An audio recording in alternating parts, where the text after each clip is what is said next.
ఒక్కసారి కొమ్మూరి గోల్డ్ కి కాల్ చేయండి. తాకట్లో ఉన్న మీ బంగారాన్ని విడిపించి మార్కెట్ ప్రైస్ కి వాళ్ళు కొనుక్కుని మిగతా డబ్బులు మీకు ఇచ్చేస్తారు. भगवान श्री वेंकटेश्वर स्वामी जी की पावन धरती से मैं केंद्रीय कृषि किसान कल्याण एवं ग्रामीण विकास मंत्री श्री शिवराज सिंह चौहान जी का आंध्र प्रदेश में हृदय से स्वागत करता हूं।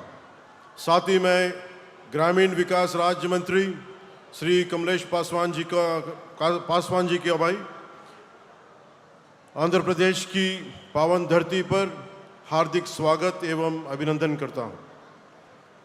शिवराज जी, आपका 49 वर्षों का सार्वजनिक जीवन जनसेवा, किसानों और ग्रामीण भारत के प्रति समर्पण का प्रतीक है। आपने 6 बार मेंबर ऑफ पार्लियामेंट और 4 बार चीफ मिनिस्टर मध्य प्रदेश के रूप में देश की सेवा की है। इमरजेंसी के दौरान लोकतंत्र की रक्षा के लिए आपका संघर्ष और जेल यात्रा हम सभी के लिए प्रेरणादायी है।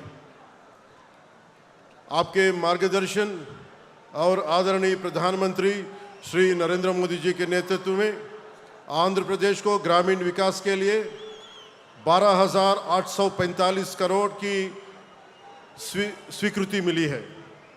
आंध्र प्रदेश के पंचायत राज को मजबूती, साथ ही ट्राइबल क्षेत्रों में काफ़ी प्लांटेशन को बढ़ावा व अन्य कई बड़े प्रोजेक्ट्स एग्जीक्यूट हुए हैं। आपके सहयोग से Andhra Pradesh RGSA national banking ranking में 24वें स्थान से प्रथम स्थान तक पहुंच गया है।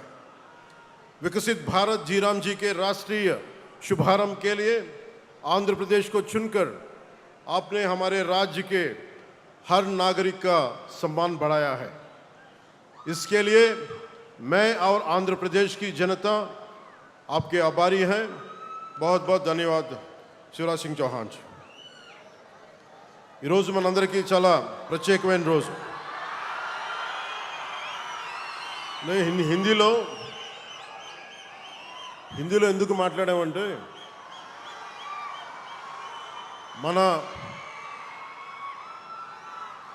మనందరికీ ఆదరించే భాష, మన జాతీయ భాషల్లో ఒకటైన మన భాష రాజభాష. అంటే మనం ఎన్ని భాషలు విభిన్నమైన భావం ఒకటే, భారతీయత ఒకటే. అలాంటి మధ్యప్రదేశ్ ముఖ్యమంత్రిగా 4 పర్యాయాలు ముఖ్యమంత్రిగా ఉండి ఈరోజు కేంద్ర మంత్రిగా ఈరోజు మనకి పంచాయతీకి కావాల్సిన నిధులు వాళ్ళను ముందుండి ఈ రోజున అత్యధికంగా ఇన్ని రాష్ట్రాలుంటే 3వ స్థానంలో నిధులు ఇవ్వడంలో ఆంధ్రప్రదేశ్ 3వ స్థానంలో ఉంది. దానికి ప్రత్యేకించి శివరాజ్ సింగ్ చౌహాన్ గారికి ప్రత్యేక ధన్యవాదాలు. గౌరవ ప్రధానమంత్రి శ్రీ నరేంద్ర మోదీ గారు కళ్ళకంటున్న వికసిత్ భారత్ 2047 లక్ష్య సాధనలో కీలక అడుగుగా వికసిత్ భారత్ జీరామ్జీ జాతీయ ప్రారంభోత్సవం మన రైల్వే కోడూరు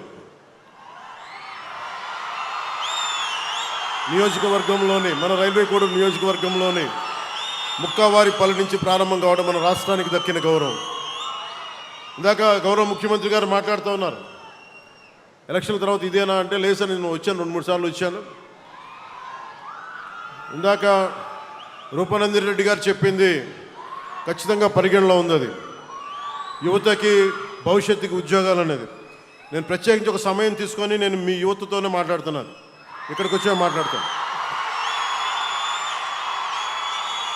ఇదే ప్రాంతంలో మైసూరావారిపల్లి నుంచి రాష్ట్ర వ్యాప్తంగా ఒకేసారి 13,326 గ్రామ సభలు నిర్వహించి ప్రజల భాగస్వామ్యంతో ప్రపంచ రికార్డు సృష్టించాం.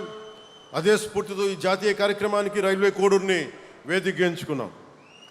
ఆంధ్రప్రదేశ్ అభివృద్ధికి ఎల్లప్పుడూ అండగా నిలుస్తున్న గౌరవ ప్రధానమంత్రి శ్రీ నరేంద్ర మోదీ గారికి, అలాగే నేను కోరిన వెంటనే ఈ జాతీయ కార్యక్రమాన్ని మన రాష్ట్రంలో ప్రారంభించేందుకు అంగీకరించిన రాజకీయ ఉద్దండులు 4 మార్లు ముఖ్యమంత్రిగా చేసిన ధీరుడు కేంద్ర గ్రామీణాభివృద్ధి శాఖ మంత్రి శ్రీ శివరాజ్ సింగ్ చౌహాన్ గారికి హృదయపూర్వక ధన్యవాదాలు, కృతజ్ఞతలు తెలియజేస్తున్నాను.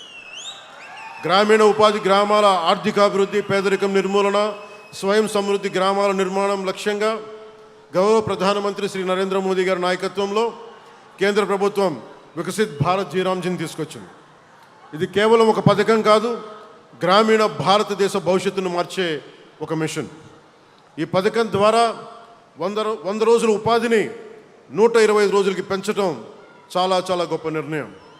ఉపాధి శ్రామికులకి అదనంగా ఇంకొక 25 రోజులు ఉపాధి భరోసా కల్పించడం వారి ద్వారా వారి కుటుంబాలకి మరింత ఆర్థిక భద్రత లభించనుంది. జీరామ్జీ పథకం ద్వారా ముఖ్యంగా రైతుల అవసరాలను దృష్టిలో పెట్టుకొని మరి పంటల సాగు సమయంలో శ్రామికుల కొరత రాకుండా వ్యవసాయ సీజన్లో 60 రోజుల విరామం కల్పించడం ఇది రైతులకి చాలా చాలా ఉపయోగపడే నిర్ణయం. 26-27 సంవత్సరానికి కేంద్ర ప్రభుత్వం తన వాటాగా 7,707 కోట్లు కేటాయించింది. దేశంలో ఇందాక చెప్పినట్టుగా ఇది 3వ అతిపెద్ద కేటాయింపు.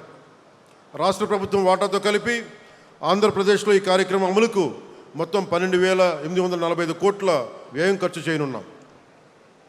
గత 2 ఏళ్లలో ఉపాధి హామీ నిధులను సమర్థవంతంగా వినియోగిస్తూ పల్లె పండుగ మరియు పల్లె పండుగ 2 కార్యక్రమాల ద్వారా 16,695 కోట్ల ఉపాధి నిధులను వినియోగించాం. ఈ నిధులతో అంటే గత వైసీపీ చేసిన పాలనకి మనకి తేడా చెప్తున్నాం.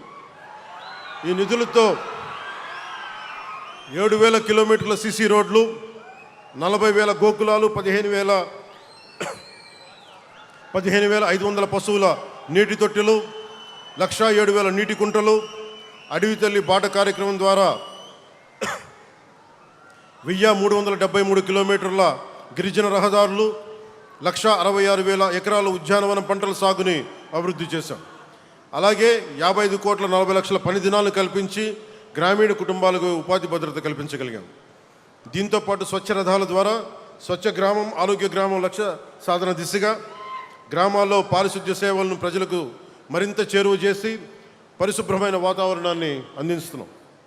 ఇప్పుడు 26-27 సంవత్సరంలో పల్లె పంటకు సాధించిన విజయాలను స్ఫూర్తిగా కొనసాగిస్తూ రైతులు పండించిన పంటలను, ముఖ్యంగా ఉద్యానవన పంటలను సకాలంలో మార్కెట్లకు చేరవేసి వారి ఆదాయాన్ని మరింత పెంపొందించే లక్ష్యంతో కూటమి ప్రభుత్వం ఎన్నడూ లేని విధంగా 10,000 కిలోమీటర్ల డొంక రోడ్లని నిర్మాణానికి శ్రీకారం చుట్టింది. అలాగే 1,00,000 ఎకరాల్లో ఉద్యానవన పంటల సాగును అభివృద్ధి చేయాలని సంకల్పించాం. దీంతోపాటు 1,500 కిలోమీటర్ల సీసీ బీటీ రోడ్లు, 500 కిలోమీటర్ల మ్యాజిక్ డ్రైన్స్ నిర్మాణాన్ని పూర్తి చేయాలని లక్ష్యంగా పెట్టుకున్నాం. గ్రామీణ పాలనలో ఆంధ్రప్రదేశ్ ఇప్పటికే దేశానికి ఆదర్శంగా నిలిచింది. రాష్ట్రీయ గ్రామ స్వరాజ్ అభియాన్ కింద 24వ స్థానంలో ఉండేది ఒకప్పుడు వైసీపీ పాలనలో. ఈ రోజున గౌరవ ముఖ్యమంత్రి గారి నేతృత్వంలో మీ అందరి సహకారంతో, మంత్రివర్గ సహచరుల సహకారంతో, పంచాయతీరాజ్ అధికారుల నిర్దేశకత్వంలో 24వ స్థానం ఉన్న ఆంధ్రప్రదేశ్ ఈ రోజున మొదటి స్థానానికి చేరుకుంది. 2025లో 5 జాతీయ పంచాయతీ అవార్డులు సాధించి దేశంలో 2వ స్థానంలో నిలిచాం. మన మ్యాజిక్ డ్రైన్లు జాతీయ స్థాయిలో గుర్తింపు పొందడం మనందరికీ గర్వకారణం. అభివృద్ధి అంటే కేవలం పనులు చేయడం కాదు, ఆ పనులు చేసే శ్రామికుల జీవితాల్లో భరోసా నింపడం కూడా ప్రభుత్వ బాధ్యత. అందుకే మన ఉపాధి కూలీ అనే పదాన్ని బదులుగా ఈ రోజున మనం కూలీ అనే పదానికి బదులుగా శ్రామికులు అనే గౌరవప్రదమైన పదాన్ని తీసుకొచ్చాం. ప్రమాదవశాత్తు మరణించిన శ్రామికుల కుటుంబాలకు అందించే పరిహారాన్ని 50,000 రూపాయల నుంచి కనీసం 4 లక్షల నుంచి 6 లక్షల వరకు ప్రధానమంత్రి సురక్షా బీమా యోజన, ప్రధానమంత్రి జీవన్ జ్యోతి బీమా యోజనలను కలుపుకొని దాదాపు 4 లక్షల నుంచి 6 లక్షల వరకు పెంచగలిగాం. మన లక్ష్యం చాలా స్పష్టంగా ఉంది. అభివృద్ధి చెందిన భారత్, అభివృద్ధి చెందిన ఆంధ్రప్రదేశ్, అభివృద్ధి చెందిన గ్రామం. ప్రతి గ్రామం అభివృద్ధి చెందితేనే ప్రతి కుటుంబం ఆర్థికంగా బలపడుతుంది.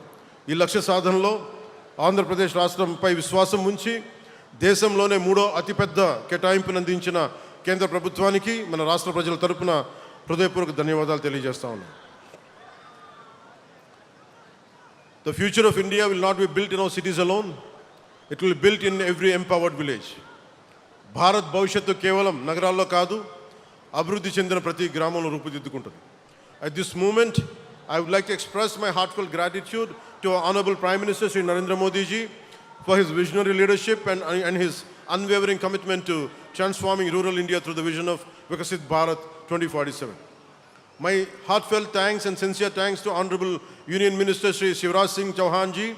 Sir, the moment I requested the national launch of VB, Vikasit Bharat Ji Ram Ji be held in Andhra Pradesh, you readily agreed, sir. We are wholeheartedly grateful to you, sir. Your support, your encouragement and your confidence in our state have made this historic occasion possible. Sir, I was truly happy when you appreciated our Magic Drain initiative and said that you would like to adopt this concept in your constituency. Your words are great encouragement to our entire team. Thank you once again, sir, for your constant support. I assure you, sir, Andhra Pradesh is fully committed to implementing Vikasit Bharat Ji Ram Ji in its true spirit.